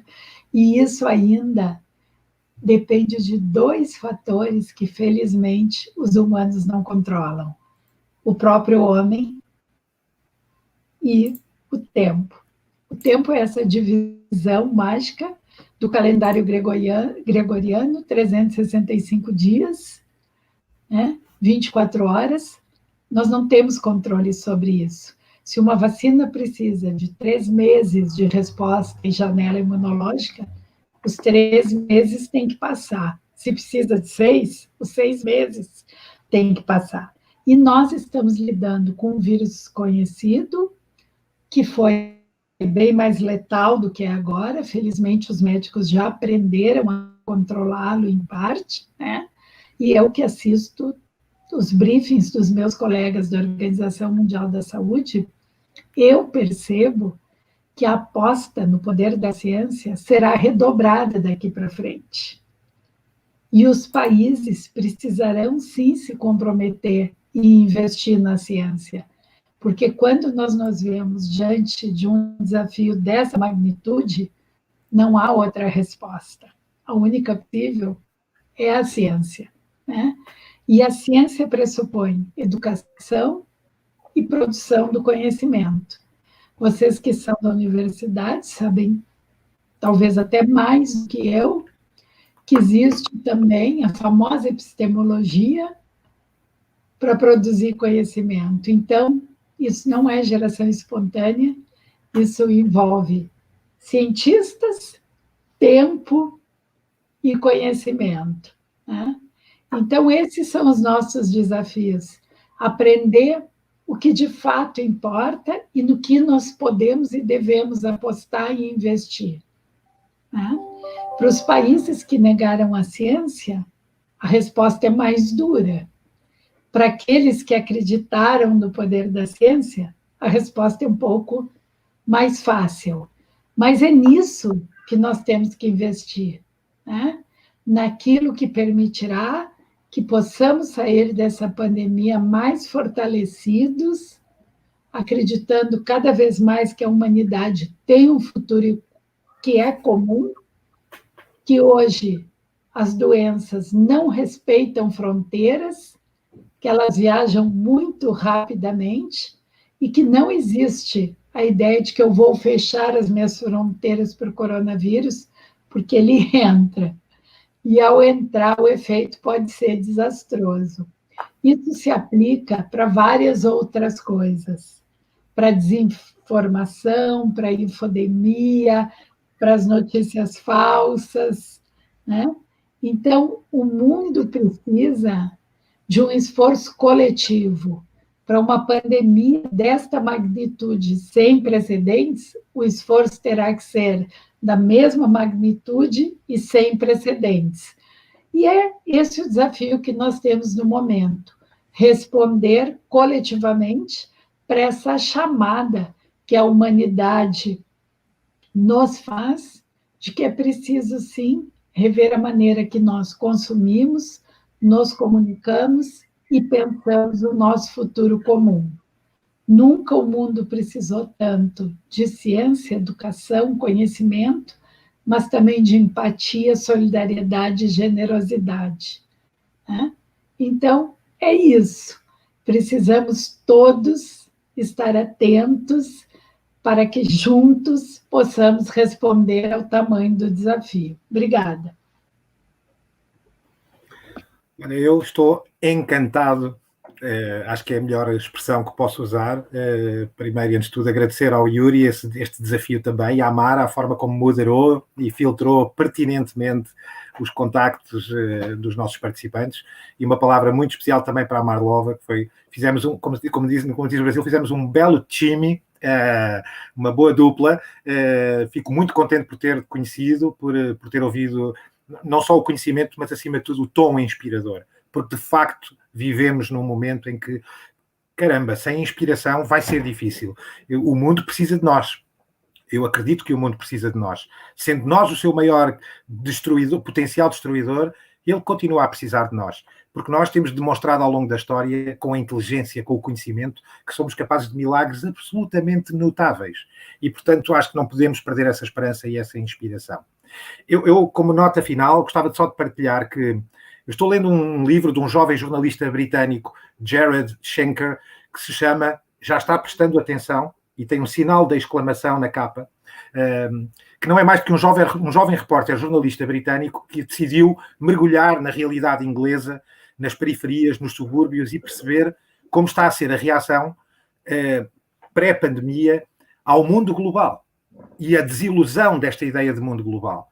Falamos de muitos jovens da vossa idade, particularmente na idade universitária, que têm uma desilusão pela falta de resposta, pela falta de emprego, por uma falta de uma casa decente, e que decidiram, por falta de resposta do serviço público, em Inglaterra, por falta de resposta do serviço público, criarem o seu modelo de ativismo, o seu modelo de interapoio e de solidariedade. Reflete-se em comunidades desportivas, associações culturais, cozinhas coletivas, gente que decidiu procurar na comunidade a resposta que o Estado não está a conseguir dar. O olhar dessa gente para a globalização é deprimente, porque foi-lhes vendido um Eldorado interconectado, de partilha global, de respeito pela diferença, e na realidade o resultado prático do que sentem é se vira sozinho e com os seus amigos e com o seu pequeno bloco, com a sua pequena comunidade, porque de cima virá muito pouco. Isso é muito perigoso, porque é exatamente a vossa geração a que vai estar no poder, que começa desde logo o contacto com o mundo adulto com uma enorme desilusão, com uma desilusão perante a ideia de Estado e de serviço público. E estamos a falar da Inglaterra. Da Inglaterra. E, portanto, este é um sinal de alerta que deixo, é um retrato maravilhoso, se quiserem ver, porque é feito apenas de pequenas histórias, pequenas crónicas que ilustram... Qual o nome do livro? Em português chama-se Já está a prestar atenção. Portanto, suponho qualquer coisa como Já está prestando atenção, com o gerúndio brasileiro. Penso que será assim. Chama-se Jared Schenker. Enfim, é uma sugestão. Vale o que vale. Queria trazê-lo porquê? Primeiro, pela importância do que a Marlova também aqui falou, do serviço público. A ideia de um serviço público é a ideia de um chão seguro, construído por nós e contribuído por nós, para nos devolver, e aos que mais precisam, esse apoio. Devolver aos que mais precisam o apoio é nivelar para que convivam com as outras classes de forma mais estável. É uma equação óbvia, linear, da matemática exata, do ensino básico da matemática. E esta chegada a este ponto onde temos a inteligência artificial, é quase uma ironia, é mais uma ironia triste dizer, e depois não resolvemos, não somos capazes de perceber a importância do Estado e da ideia de serviço público para trazer junto uma articulação saudável. Porque não interessa a ninguém, nem às comunidades mais ricas, ter ao seu lado esta desarticulação. Isso é uma ilusão. Só se não saírem de casa e viverem num confinamento permanente. E, portanto, é muito importante ter esta noção. E volto ao momento cíclico. Como é que se desenvolve nas vossas gerações essa ideia de Estado, de resposta importante? Com literacia. Porque só compreendendo essa importância, compreendendo a diferença, compreendendo que mesmo aqueles que aparentemente estão no topo da pirâmide socioeconómica no planeta, ao lado deles, a centímetros deles, na rua ao lado, ao virar da esquina, esta desilusão está lá. E é permanente. E é uma desilusão perante a ideia de modernidade e de globalização. Traz exemplos bonitos? Traz, porque existe a tal resiliência de que a Marlova fala. Organizaram-se por si. O projeto que o Yuri aqui falou tem demonstrações disso, de uma ideia de comunidade, de criar uma espécie de pequeno Estado, micro dentro do Estado. Desejo eu que seja a vossa geração a trazer de novo essa exigência para cima, a dizer, olha, eu pratiquei no meu bairro, com os meus amigos e com a minha comunidade, mas eu quero que o meu país pense assim. Isto é o que nós, em Portugal, um cidadão deve exigir do seu país. Creio que o Brasil, a mesma coisa, e a Inglaterra e a Alemanha. E nada disto se faz com uma influência opinativa. Isto faz-se porque tem que vir de baixo, do princípio, da tal literacia, da tal exposição à diferença, articulada sempre com os outros. Eu defino isso como ensino. E muito obrigado. Obrigado, Gonçalo. Mara, suas considerações? Eu queria só agradecer mesmo pela participação, parabenizar vocês dois, porque eu acho que vocês dialogaram super bem. E acho que é isso. Obrigado, Mara. Então, agradecer a Mara, o Gonçalo, a Marlova. Acho que esse debate foi muito produtivo, muito proveitoso. A Semana Universitária existe para isso mesmo. Quando retornarmos às atividades presenciais, já estão mais do que convidados para palestrar na Faculdade de Comunicação. Esperamos contar com a presença de vocês. Gonçalo, nós também sempre temos estudantes que vão fazer pesquisas em Portugal, então... Tenho muitos alunos do Brasil, muitos alunos do Brasil. Sim. E também, ou seja, quando tivermos os alunos por aí, vamos colocá-los em contato para continuar com esse diálogo, continuar com esses debates de forma virtual, presencial, na medida que for possível, para o futuro, porque, como disse a Marlova, a gente tem desafios para construir o futuro, né? Não basta apenas analisar o hoje, mas a gente precisa, a partir dessa análise do hoje, construir um futuro. Então, a boa tarde, e por aqui encerramos o nosso debate. Obrigada. Obrigado, muito obrigado. Foi uma honra. Como é que... Terminou?